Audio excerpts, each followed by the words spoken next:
Oh boy. Oh boy, oh boy, oh boy. I know you guys were excited for this one.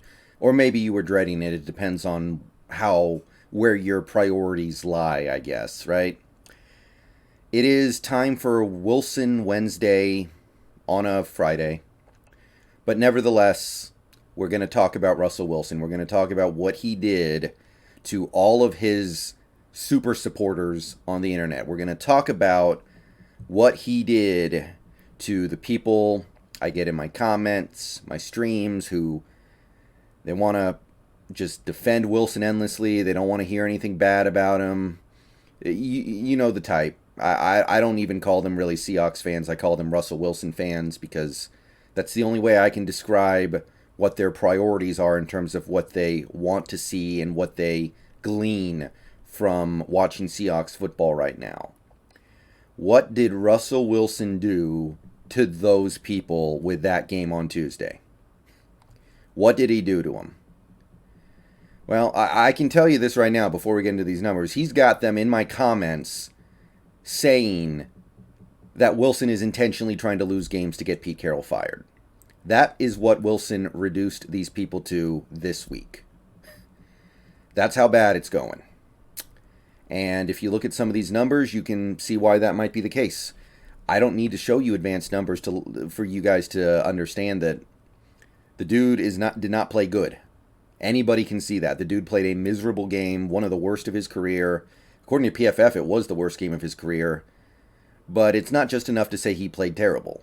You also got to point out how did he play. That's what we try to do here. So right off the bat, boom, air yards. 10 air yards per pass attempt. That is the highest on this chart. I think it is the highest of his career. And of quarterbacks who actually started most or all of a season, I don't know if I've ever seen higher than 10. Well, okay, I'm going to take that back. I've very rarely seen higher than 10. That's like something you might have seen from Joe Flacco at some point.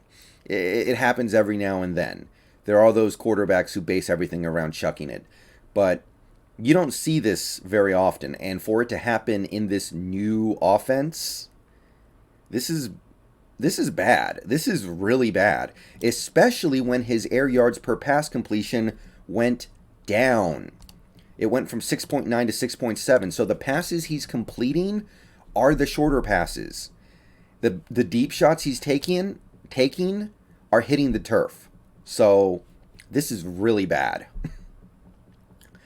His yards after the catch per pass completion stayed stagnant at about 5.2, which, I mean, it's an improvement over the last 3 years, but it's slight. I was looking for something closer to 6 this year, and it doesn't seem like we're going to get it. And if you watch the way he played that game, it makes all the sense in the world why.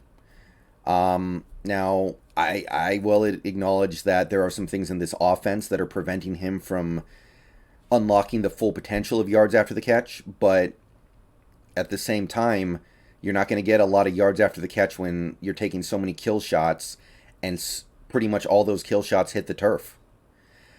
His bad throws, according to PFR, he had 5 bad throws, which is fine. Now, the bad throws that he made, I think he made some bad throws that PFR, I don't know if they pick up on. I don't know if they consider that play where he underthrows Metcalf by 15 yards a bad throw, because technically it does get to DK Metcalf and almost hit him in the hands. But I mean, we have a brain. We're capable of thinking for ourselves. That's a bad throw.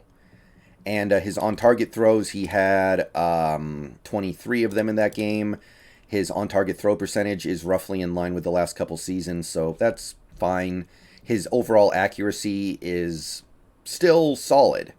And in a way, it is kind of admirable that his air yards per pass attempt is this high and he's still maintaining his accuracy. But that's not what we need. That's not what this year was supposed to be about. So I look at this and I just go, he doesn't get it. That's really the only thing I can say about it at this point.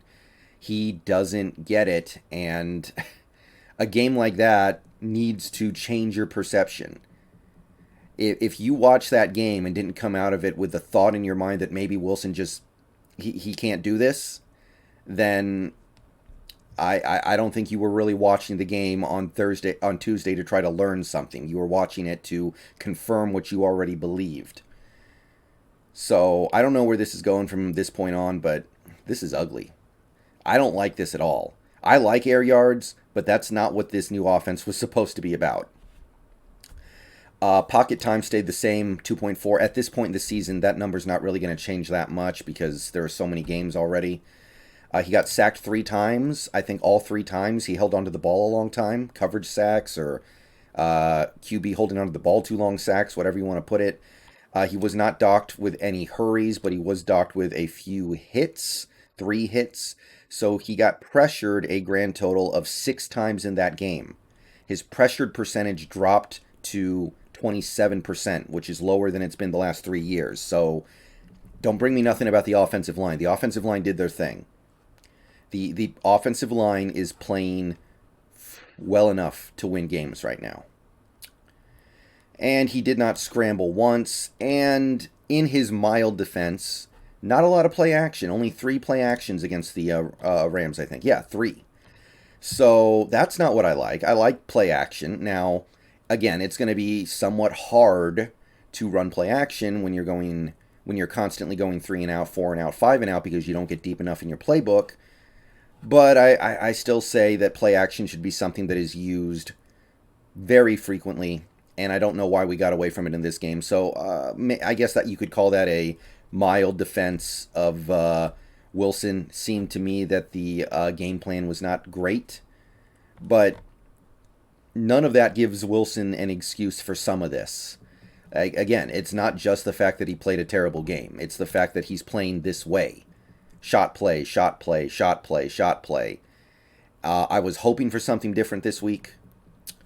I didn't get it. I knew we needed something different this week. I mean, the proof is in the pudding. How many of those shot plays did we complete? We completed 1, and it was the play where Gerald Everett caught the ball meant for DK Metcalf because Wilson, I think his arm got hit as he threw it.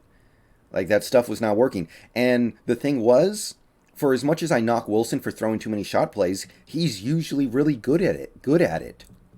Not in this game. In this game, he was fluttering it to receivers. They were hanging up in the air forever, no zip. It was just bad, man. I still can't get that play out of my head, man. He underthrows Metcalf by 15 yards on what would have been a game-tying touchdown. I don't know. Obviously, I'm up and down all the time with Wilson right now because I don't have any choice but to be up and down with Wilson because of the way he's playing. But that game, in that moment, in that spot, in that situation, I don't feel like it's just one game. I feel like it is representative of something really, really troubling. And he's had some time in this offense. He's had some time, plenty of time to understand that he's got to start playing a little differently than the way he's played before. And this game, to me, is strong evidence that he just can't do it. So, yeah, Wilson Wednesday, not very good. And I think if you take a look at these pressure numbers, if you believe them, which I do based off watching that game, it wasn't like the offensive line was hanging him out to dry in this game. I thought it was good, and these numbers suggest it was good too. So, yeah, I'll just leave it at that, I guess. There'll be plenty of time to talk about Wilson's future this offseason. So, I'll just leave it at double-digit air yards per pass attempt. How do we get here?